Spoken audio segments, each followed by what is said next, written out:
Hello दोस्तों, history with Anand sir मेरे इस यूट्यूब चैनल पर आप लोगों का स्वागत है। प्राचीन भारतीय इतिहास सीरीज को हम लोग आगे बढ़ाते हैं। प्रागैतिहासिक काल पर हम लोग चर्चा कर रहे हैं। प्रागैतिहासिक काल से संबंधित दो भागों पर जो है सो हम लोग चर्चा किए हैं और आज हम लोग जो है मध्य पाषाण काल के संबंध में बात करेंगे। मध्य पाषाण काल, जैसा कि हम लोग प्रागैतिहासिक काल को तीन भाग में बांटे थे, पुरा पाषाण काल, मध्य पाषाण काल और फिर नवपाषाण काल। तो पुरा पाषाण काल की चर्चा हम लोग कर चुके हैं। अब हम लोग मध्य पाषाण काल की बात करेंगे। मध्य पाषाण काल की जो अवधि है वो 10,000 बीसी से 8,000 बीसी के बीच जो है सो मानी जाती है। 10,000 बीसी से 8,000 बीसी के बीच का जो काल है उसको हम लोग मध्य पाषाण काल के नाम से जानते हैं, जो होलोसीन युग के आरंभ का भी जो है सो सूचक माना जाता है। मध्य पाषाण काल से कई प्रकार से प्रश्न जो है सो परीक्षा में पूछे जाते हैं और हम लोग इन्हीं महत्वपूर्ण जो है सो चीज़ों पर चर्चा करेंगे जो परीक्षा की दृष्टि से जो है सो महत्वपूर्ण है, परीक्षा में जो सामान्यतः पूछा जाता है। अब मध्य पाषाण काल की विशेषता की अगर हम लोग बात करें तो मध्य पाषाण काल अपनी कई विशेषताओं के लिए जो है सो जाना जाता है। तो क्या क्या विशेषताएं थी मध्य पाषाण काल की, उसको सबसे पहले हम लोग देखते हैं, जो आपको ध्यान में भी रखना है। तो नंबर 1 जो विशेषता आपको ध्यान में रखना है वो ये है कि मध्य पाषाण काल में ही मानव जो है उस शवों को दफनाना सीखता है। ठीक है, इससे पहले जब कोई व्यक्ति मर जाता था तो उसके बॉडी को क्या करना है ये लोगों को पता नहीं था। मध्य पाषाण काल में ही हम लोग पाते हैं क्या कि मानव अब शवों को दफनाना जो है सो आरंभ करता है और इस काल के बहुत सारे कब्रों के अवशेष जो है सो हम लोगों को प्राप्त हुए हैं। इसी काल से जो है सो कब्र मिलने हम लोगों को आरंभ होते हैं। तो पहला जो चीज़ आपको ध्यान में रखना है वो ये है कि शवों को दफनाना इसी काल में जो है सो मानव आरंभ किया। फिर दूसरा विशेषता की अगर हम लोग चर्चा करें तो हम लोग पाते हैं क्या कि इसी काल से मानव जो है भोजन को चूल्हे में पकाकर खाना जो है सो आरंभ करता है ना। इससे पहले हम लोगों को गर्त चूल्हों का प्रमाण जो है सो नहीं मिला था। मध्य पाषाण काल से ही हम लोगों को गर्त चूल्हों का जो है सो प्रमाण मिलने लगता है और उन चूल्हों में पक्षियों की, पशुओं की हड्डियों के भी प्रमाण जो है सो हम लोगों को मिले हैं, जो ये सूचक है कि भाई इन चूल्हों में जो है सो पक्षियों या पशुओं को पका करके जो है सो खाया जाने लगा था। मतलब कि दूसरा विशेषता आप ध्यान रखिएगा कि मध्य पाषाण काल में ही मानव जो है सो चूल्हे में भोजन को पका करके खाना आरंभ करता है या फिर सीखता है। फिर तीसरा जो विशेषता आप ध्यान में रखिएगा वो ये है कि इसी काल में धनुषवान का जो है सो आविष्कार हुआ। मतलब कि मध्य पाषाण काल में ही मानव धनुषवान का जो है सो प्रयोग आरंभ करता है। ठीक है, इससे पहले धनुषवान जो है सो हम लोग नहीं देखते। मध्य पाषाण काल में ही धनुषवान जो है सो हम लोग देखते हैं कि आरंभ हुआ। तो ये एक विशेषता थी, तीसरी विशेषता मध्य पाषाण काल की। फिर हम लोग पाते हैं क्या कि इसी काल में मानव झोपड़ी बना करके जो है सो रहना सीखता है। इससे पहले हम लोग कंदराओं में, गुफाओं में मानव को रहता हुआ देखते हैं। मध्य पाषाण काल में भी मानव कंदराओं में रहा करता था, लेकिन इस काल में हम लोगों को झोपड़ी का जो है सो प्रमाण मिलता है। बहुत सारे प्रमाण झोपड़ी के अस्तित्व के जो है सो हम लोगों को प्राप्त हुए हैं। स्तंभ गर्थ हम लोगों को प्राप्त हुआ है, जो ये बताता है कि इस काल में मानव झोपड़ी बना करके जो है सो रहने लगा था। और बहुत सारे ऐसे भी समुदाय थे जो अभी भी कंदराओं में ही रह रहे थे, है ना। मतलब कि झोपड़ी का निर्माण बहुत कॉमन नहीं था, लेकिन झोपड़ी का जो है सो निर्माण अब होने लगा था। फिर हम लोग पाते हैं कि इसी काल में नेक्स्ट जो इसका विशेषता आपको ध्यान में रखना है कि इसी काल में जो है सो मानव लकड़ी की डोंगी का जो है सो प्रयोग आरंभ करता है ना। जैसे पानी वगैरह को रखने के लिए हम लोग बाल्टी वगैरह का यूज करते हैं, है ना। तो उसी प्रकार से मध्य पाषाण काल में हम लोगों को लकड़ी की जो है सो डोंगी का प्रमाण जो है सो मिलता है। इसका अर्थ यही हुआ, इस काल में लकड़ी की डोंगी का जो है सो प्रयोग होने लगा था। ठीक है, तो ये कुछ विशेषताएं हैं मध्य पाषाण काल की जो आपको ध्यान में रखना है। अब हम लोग पाते हैं कि 1867 में, है ना, C.L. कार्लाइल महोदय के द्वारा, है ना, सबसे पहले विंध्य क्षेत्र में जो है सो मध्यपाषाण उपकरणों की जो है सो खोज की गई थी, है ना। मध्यपाषाण जो उपकरण है वो लघु पाषाण उपकरण है, करीब 1 से 5 सेंटीमीटर इसका जो है सो आकार होता था, ठीक है।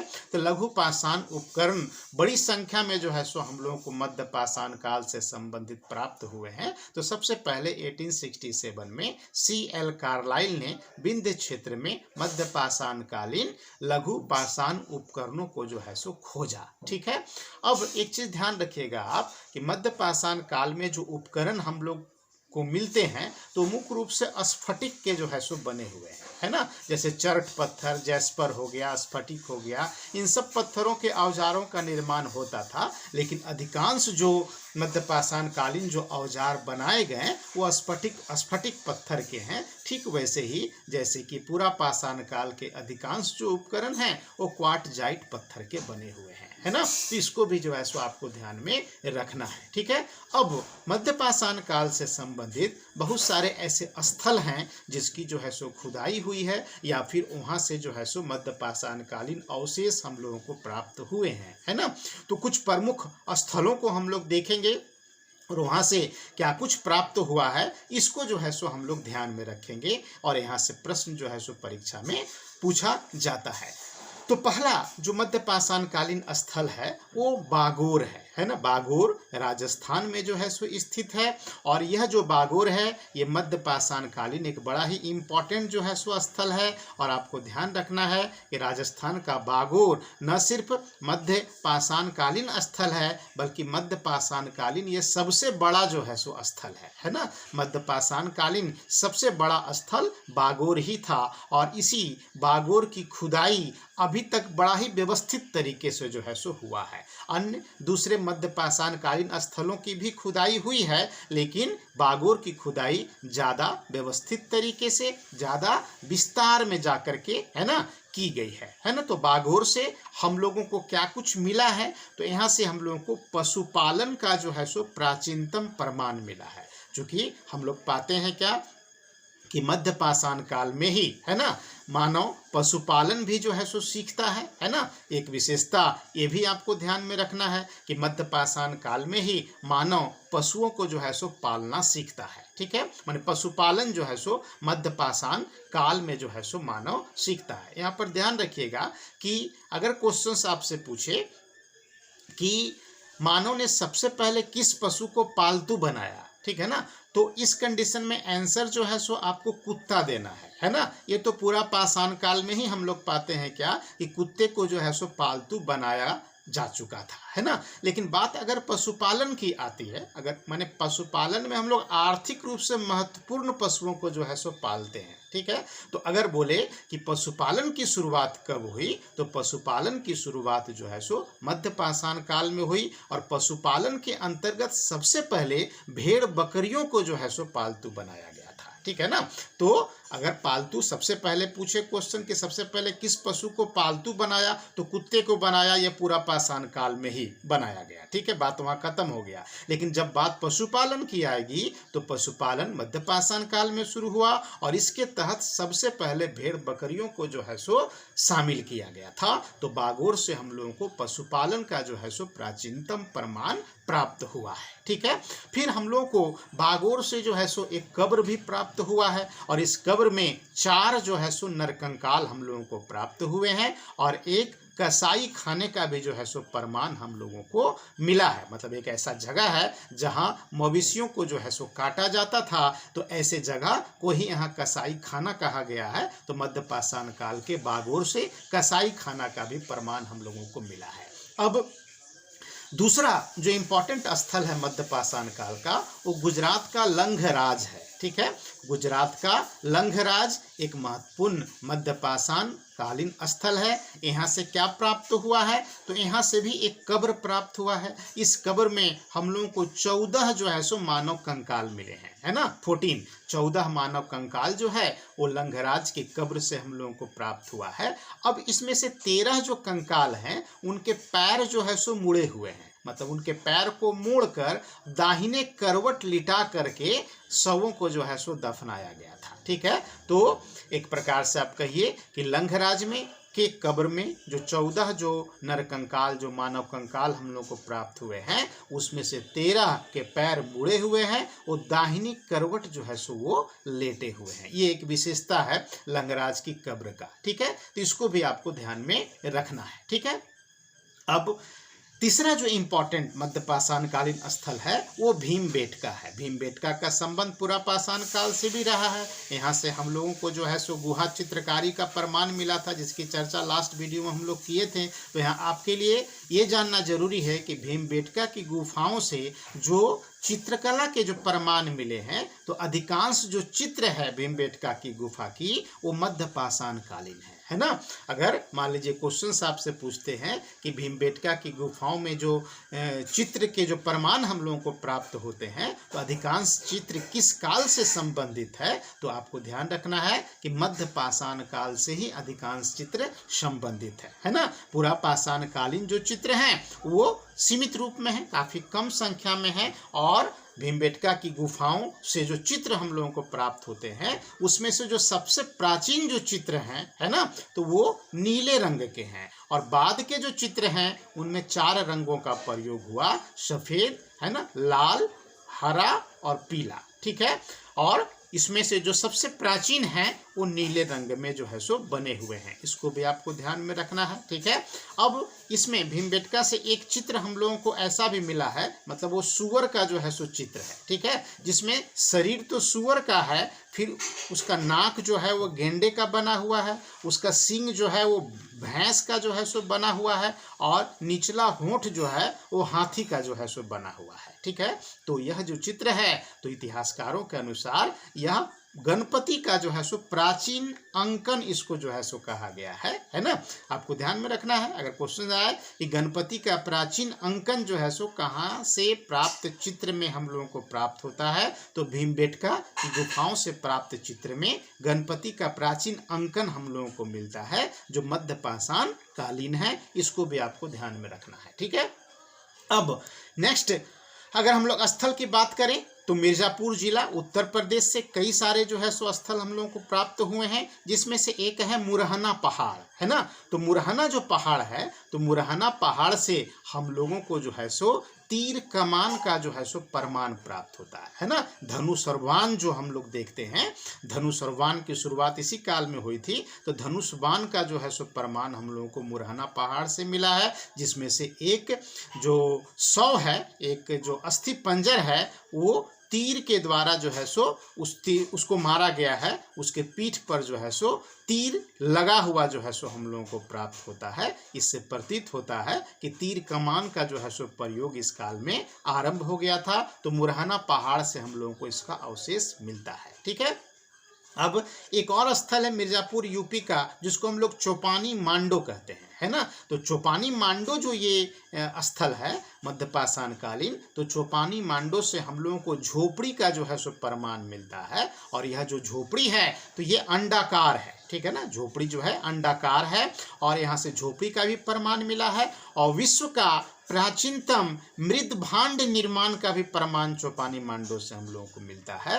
मृद भांड मतलब मिट्टी का बर्तन, जो हाथ से ही बने हुए थे, तो हाथ से बने हुए मिट्टी के बर्तन का प्रमाण हम लोगों को चौपानी मांडो से प्राप्त होता है, जो न सिर्फ भारत बल्कि विश्व में मृद भांड निर्माण का प्राचीन जो है सो उदाहरण है, प्राचीनतम उदाहरण है। ठीक है, तो चौपानी मांडो से विश्व का मृद भांड के प्रयोग का प्राचीनतम उदाहरण जो है सो मिलता है ना। फिर हम लोग पाते हैं कि मिर्जापुर में ही एक और स्थल है, जिसको हम लोग लेह खैया कहते हैं। तो लेह खैया से भी हम लोगों को एक कब्र प्राप्त हुआ है, जिसमें 17 नरकंकाल है ना। अब अधिकांश जो कब्र में जो शवों को दफनाया गया था, मध्य पाषाण कालीन जो स्थल थे, वहाँ की कब्रों में जो नरकंकालों को जो दफनाया गया है, ये पूरब पश्चिम दिशा में जो है सो दफनाया गया है, और अधिकांश का सिर जो है वो पश्चिम की तरफ है ना। माने सिर पश्चिम की तरफ और पैर जो है वो पूरब की तरफ करके दफनाया गया था। फिर हम लोग मध्य पाषाण कालीन स्थलों की अगर चर्चा करें तो उत्तर प्रदेश के प्रतापगढ़ जिले में भी बहुत सारे मध्य पाषाण कालीन स्थल जो है सो मिले हैं, जिसमें से एक है सराय नाहर राय, है ना, इसको ध्यान रखिएगा। सराय नाहर राय एक मध्य पाषाण कालीन महत्वपूर्ण स्थल है और यहाँ से हम लोगों को जो कब्र मिला है उसमें भी 14 जो है सो नरकंकाल हम लोगों को प्राप्त होते हैं और 8 गर्त चूल्हे का भी हम लोगों को प्रमाण प्राप्त होता है, जिसमें पक्षियों की हड्डियां जो है सो मौजूद है ना, मतलब भोजन को पकाकर लोग खाने लगे थे, ये जो है सो यहाँ से स्पष्ट होता है ना।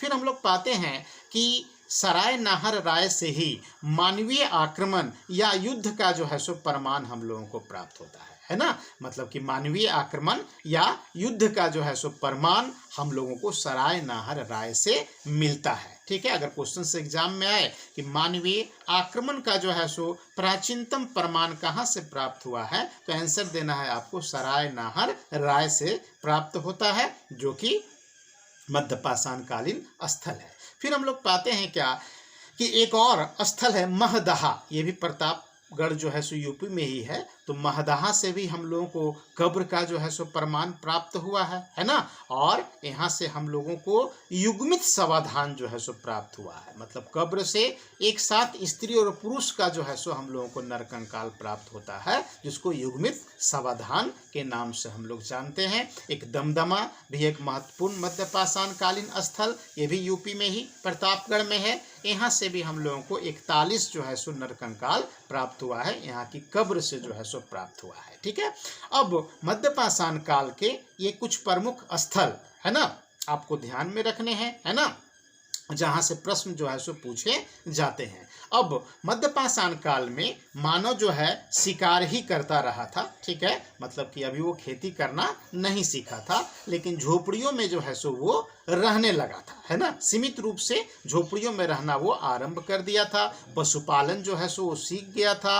आदमगढ़ से और बागोर से हम लोगों को जो है सो पशुपालन का प्राचीनतम प्रमाण मिला है ना। आदमगढ़ मध्य प्रदेश में एक मध्य पाषाण कालीन स्थल है, तो सिर्फ बागोर से ही नहीं बल्कि आदमगढ़ से भी हम लोगों को पशुपालन का प्राचीनतम प्रमाण जो है सो प्राप्त होता है ना।